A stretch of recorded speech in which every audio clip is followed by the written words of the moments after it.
All right. I don't know how many times I've said this before, but I stand by it every single time. The best sales reps are the ones who can do the fundamentals the best. And if you don't even know the fundamentals, you'll never be a great sales rep. So the first thing I want to dive into today is the fundamentals of sales, right? So jumping right into it, no fluff here. Before the selling starts, prepping yourself. I'm sure you've heard this 99 times from me, and I'm going to tell you for the 100th time right now who you are outside of sales calls or who you are inside of sales calls, whatever. And so, again, granted, obviously, these are all things that you'll learn over time progressively. It wasn't like when I first started sales, I had all these things figured out. But this is the answers to the test, right? You don't have to guess on what do I need to be, who do I need to be, how do I need to do this, how do I need to do that. This is all the answers you need right in front of you. So, number one, outside of sales, you need to speak up for yourself socially, okay? This is super, super important. If you're a softie and you're saying, oh, I don't want to ask for my steak, or like, oh, I don't want to ask, like, or you're afraid to get denied by a girl, or like, whatever it may be, guys, if you can't do that already, then I promise you on this call, when you're there with a business owner who's making 100K per month and they're like, dude, what do? Tell me your price. You're going to be, oh, yeah, it's 1,500. I'm 20 years old. I really don't know what I'm doing. And it's just like, you're going to get walked all over. So that might sound crazy, that this is the first thing you should work on. But if you can't do that now, it's a red flag. So make sure you improve on that. You need to be authoritative, okay? On these calls, it's a battle for authority, a battle for who's in control, frame control, right? If you haven't read Pitch Anything, read that book, right? At the end of the day, you guys are battling, and the winner will gain control, and you're at the will of that person. And so if the prospect wins, and they're like, dude, okay, cool, and they start asking you all these questions, well, how much do you charge? Okay, and where did you guys start your business? How old are you? What are you doing now? And so this business does what exactly? So help me and then if they're asking all these questions, they're in control. But that's why we ask the questions, because we're in control. So you need to be authoritative, right? And what does that mean? Outside of sales calls, you need to be an authority figure. Speak up for yourself, right? Like think about it like in relationships as well. Like it doesn't mean to run the show and go ahead and disrespect somebody or tell someone that they're wrong, or it's genuinely about being that authority figure. And so leading that relationship, however you do that, if you don't understand what that means, again, we could dive into more conversation with that on the coaching calls, but be authoritative in the sales calls as well as outside of the sales calls. Challenge people. This is a big one, okay? What does that really mean to challenge people? If someone says something that you don't believe in or something that you don't like or they make fun of you, don't just accept it and be like, yeah, man, you're right. I am kind of ugly. Or yeah. I am, 5'1", so I'm a short little kid. You're right. Yeah. And then you just walk off, and then you're like, dude, you go home, walk off, and you're like, oh, I wish I would have freaking. Don't hold it in. Ask them, like genuinely. I've seen this so many times, and it's psychologically will kill someone. And so don't react. This is for the same thing on sales calls. Somebody says something that you just don't understand, you don't believe in, that doesn't serve them, something rude. Stop. What do you mean by that exactly? Who told you that? Which sounds crazy, guys. I know, like, how am I going to be able to do that? And it might feel a little uncomfortable, genuinely. But don't be afraid to challenge people. And so, again, granted, I know that's not super, super specific, but I mean, genuinely speaking here, if someone does come across as disrespectful on these sales calls, you need to challenge that. And be like, hey, man, is this how you deal with everybody? Just because full transparency, we don't have to have this conversation right now. If this isn't something you want to do, I totally understand it. We can cut it right here. So you tell me, where do you want to go from here? That's where you need to get to. And all you guys who do know me, I'm Mr. Nice Guy, professional nice guy. For the longest time, I lived by that. And on these calls, I mean, genuinely how I live my life, like I live on my own terms. I live and die by what I believe in. And a lot of times you don't even know what we believe in. So figure out what you believe in, figure out your values, stand by that, And then challenge people if they question you, but you have to die by it. Does that make sense? I hope if that's not clear, guys, ask questions. Like, don't be afraid to DM me, ask me questions, come to the coaching calls with questions. I will explain these things further.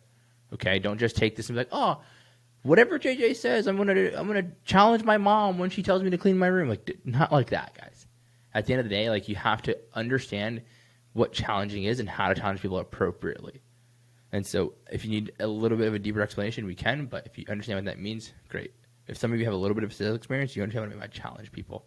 Those uncomfortable moments when someone approaches you or someone says something to you that feels that you feel little butterflies in your gut, you're afraid to say something, you stiffen up, say something every time.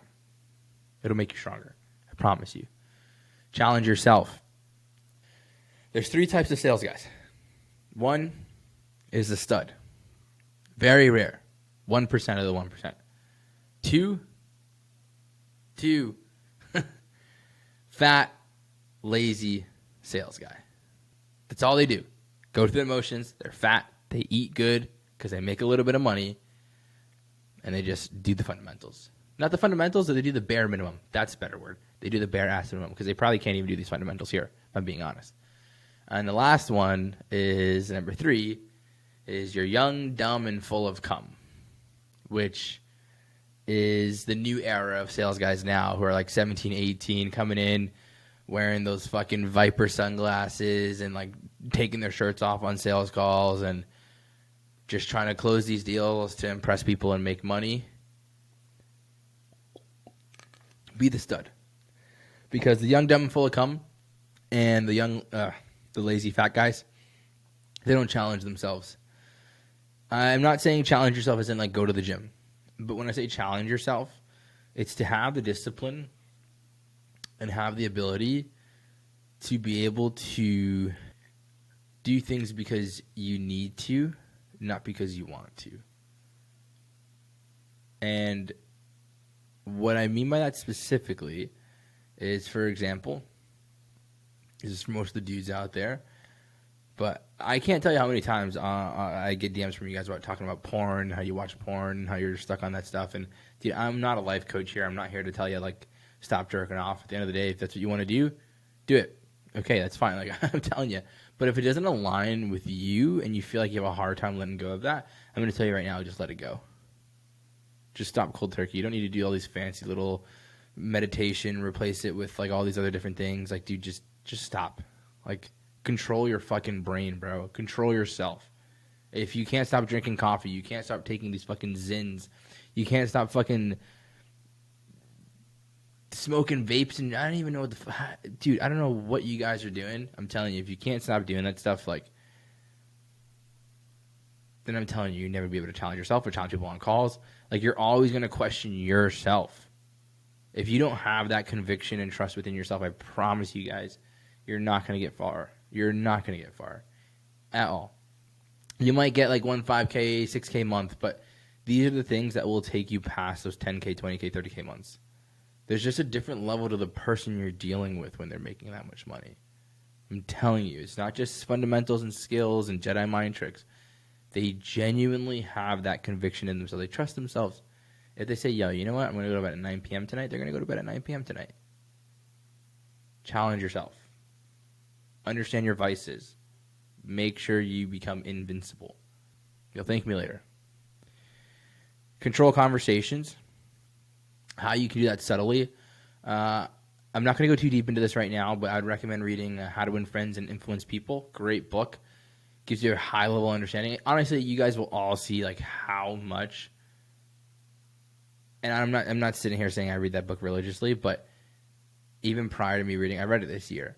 Prior to me reading it, like the amount of things that I've done that are correlated to that book and how I communicate is freaking scary. And so you'll start to see how, like, the correlation there. But controlling conversations, again, is mostly just asking questions. And it may seem like they're in control because they're talking the entire time, but just learn how to listen, guys. If you learn how to listen and ask questions, good questions, you control the conversations. And then you can lead it however you want. So, again, we'll dive deeper into all this stuff here on coaching calls and whatnot, but control the conversation. Be you. I love this one because I feel like the first piece of advice I think we've all gotten as like young kids is like, just be yourself. Be yourself. But nobody ever took the time to explain what the fuck does that mean? Because you know what it is that we don't even know who we are as people. Especially at like I can remember being like 7, 8 years old and hearing somebody tell me that, or like hearing that on like a TV show or something where it's, oh, just be yourself. And I'm like, dude, I don't even think I have like full consciousness yet. Like I'm just living right now. And so here's what I mean by saying, like when I say being you, be your most authentic self. When it requires you zero effort to be who you are, that's being you. If there's any effort that you're putting into yourself to be perceived a certain way or to seem a certain way, that's not your most authentic self. When genuine, like you have no ounce of care, where you feel so comfortable that it's like, dude, you're so comfortable that you don't even question if you're being anything else other than yourself. And I'm sure some of you will understand what I mean by that. And some of you probably don't even have a difficult time being yourself, and you're probably yourselves 24/7. But for those, because I mean, a lot of people will think about the judgment of other people on the other side of the call, the judgment of other people inside of the conversation, and they'll try to think about how they're being perceived as they're speaking, and then try to be that person that they think the other person on the other side wants to hear. That's not what you want to do. You need to be you. Here is the opposite side, though. If you don't know who you are and you don't have that identity clear just yet, find someone you want to model yourself after, but take into consideration the intangibles that you have. And so if someone you want to be like is the complete opposite of you, and I'm talking about in relation to sales here. Like there's plenty of salespeople you can mean. Like for example, Alex and me. Alex is more reserved. He's more to himself. He's more of the straightforward, like no fluff, just goes to it, follows the sales process and gets it done. I'm a little more like fancy dancy, like throw in the personality, make someone laugh, do those things. If you want to be more like Alex, blend into Alex's sales style. If you have those intangibles, you blend into his sales style based on your intangibles. Meaning if you're more reserved, you're more quiet, more to yourself, then look at Alex. If you're the opposite, you're extroverted, you love conversation, you love people, having these conversations, doing all these different things, then blend into me. But again, you can do this with a bunch of different people. You can do Alex Ramosi, other people. Who do you want to be like the most? And blend into that. Lean into that. See what they do. See how they speak. See what they do. And then try to take the characteristics from them. So again, this is a huge topic, guys. This is something that I will talk about. This is probably the most important out of the entire thing. Because if you're not you throughout the entire time, people can smell that. So if you have more questions on this, guys, we bring it to the coaching calls. We can talk more about it. Again, back to that book, How to Influence People. Speak less, listen more. If you are a speaker, if you've ever said, oh, I'm going to do sales because I'm a good talker, yeah, you're about to get punched in the face by reality, man. This has nothing to do with speaking. I don't care if you speak so clear and you talk just like this and I can understand every single word and you sound super great when you speak. I really don't give a fuck, bro. Like, that has no value if you can't listen. But on the other hand, when it comes to speaking, you do need to be sharp. Witty. Quick. Speed. Now, I don't mean speed in the sense where, like, if I ask you a question, you have to answer in 0.2 seconds. Where I'm like, okay, and so where do you guys get your leads from? Oh, we get them from over here. We get, it takes 24/7 and da-da-da-da-da. Like, dude, all right, man. Like, chill the fuck out. What I mean is sharp to the sense where if I ask you a complex question where it's like, okay, cool. And how do you calculate ROI when I've been focused more on paid advertising and I want to switch to organic here? How can I calculate an ROI if I'm going to cut off the entire paid advertising budget and put it into this? How would that work? And so when I mean being sharp, is you can take a pause. And I always say, like, slowing it down is going to be one of the best things you do. But you slow it down, pause. Okay, good question. And then your response there. How you respond. If you're like, well, no one really asked us that real question before, so can I get back to you on that and let you know when I talk to my team? Like, that's not sharp. Sharp is getting to a point where it's like, cool. Great question, John. So realistically, if you're going to cut off, how much are you paying for your ads right now? Monthly? Or $1,200 per month? Okay. Well, realistically, it's a small budget here. I mean, we're not working with much then. If you're going to put all that into organic, realistically, I mean, unless you're going to be spending money on an editor, you're not going to be putting any money into organic at all. And so that's sharp, where like you just can almost teach them on what they said. First off, you can challenge them on what they said. Like, dude, you're spending $1,200 a month, and you're talking about like how it's going to be a bigger ROI, and how much is that going to cost you? Like, I mean, there's just no cost incorporated with that. Plus, with organic, whatever the fuck. You see, I'm not going to go into like a real explanation there, but being sharp is being able to respond like an expert and knowing, like, there's no question, like, does this person know his shit? And someone who's super sharp, it's almost like, dude, like, what the fuck? Yo, this guy is good. When you ever talk to me, you're like, damn, that's good fucking information. That's sharp. That's what sharp looks like. So, how to work on this, guys. I mean, I can go on this for days. But my best piece of advice is just work on your craft, which we'll dive into some of these things down here. Last three here. You need to research yourself. This is what I was talking about before with like being you. If you don't know yourself, research yourself. And if you want to optimize and get better with yourself and become that like truly aligned and trust yourself, you need to research yourself. Meaning, what is your best morning routine? And I'm not talking about affirmations and meditating and, going on a 3-mile walk to make sure your mind is cleared before you take calls. I mean, genuinely, like, is it better for you to work out in the morning or at night? Is it better for you to have a big meal in the morning or at night? Coffee in the morning, no coffee, whatever it may be. You need to research what works for you. Again, even if it comes down to the point of like, I don't really have a hard time when I text my girlfriend throughout the day, but I get a little distracted. Like, dude, if you know you get a little distracted by texting her all day, then stop texting her all day. Like, get shit done, man. Get shit done. So research yourself, understand where you can improve and where you should lean into. That's where people struggle. Like, nothing changes if nothing changes. And I'll say it again. Nothing changes if nothing changes. So make a fucking change. Okay? Research yourself. You need to create alignment and trust within. Again, these go hand in hand.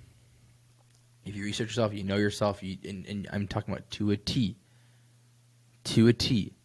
If I ask you what your values are, if I ask you what you stand for, if I ask you why you're in sales, if I ask you why you want to make money, all of these things should be super, super fucking clear. What do you do for working out? What do you eat?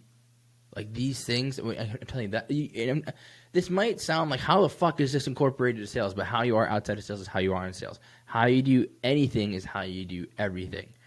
And I firmly believe that. And I was going to say in some cases that could be true, but I'm going to tell you right now in sales, and this is all we're talking about is sales, it's 100% true. So just think about sales, it's 120% true. If you say you're going to run 6 miles and you end up running 1, it's exactly what you're going to do in sales. I mean it. Guys, I've been every single guy in the fucking, like, anyone you can think. Okay, well, unless like you're older than me. Unless like you're 30-something or you have a kid. I can't correlate or relate to that. I have no authority to speak on that. But I've been the guy who's make 20, 30, 40, 50K months, spending like crazy, fucking around, doing dumb shit, running around in nice cars. And I've also been the guy who's struggling to make ends meet. Like, I've been the guy living at his parents' house trying to make a dream come true. Like, I've been all of you. And I've went through a lot of these failures to understand how to get to this point. And when I'm telling you guys that this is the way, this is the way. Last one. You need to know what the fuck you're talking about. When it comes down to sales, we're going to go over the discovery process and understanding how to sell and whatnot. That stuff is great. But when you're selling whatever you're selling, if you don't know, at least comfortably, I'm not saying you have to know everything, but comfortably what you're selling or what the offer is, you'll lose every single sale during that offer breakdown. because unless discovery really hits. But I'm talking about for new guys where like discoveries aren't going to be great, right? And you get into the offer point. Like if your offer is on point and you're selling something that's really, really valuable, your discovery can be a little lacking. But if the offer is like no brainer and you explain it well enough and you know what the fuck you're talking about, people will buy. So it's very, very important in the beginning. Fundamentally, it should be a fundamental is to know what you're talking about. People undermine that. People think they know what they're talking about, but that's what causes the nerves is the uncertainty of if you know what you're talking about or not. So make sure you know what you're talking about. Guys, that's the first module done in the books. Don't stop here. Keep it going. We'll jump into number 2 right here. Just don't want to make this too long. I'll see you guys in a second.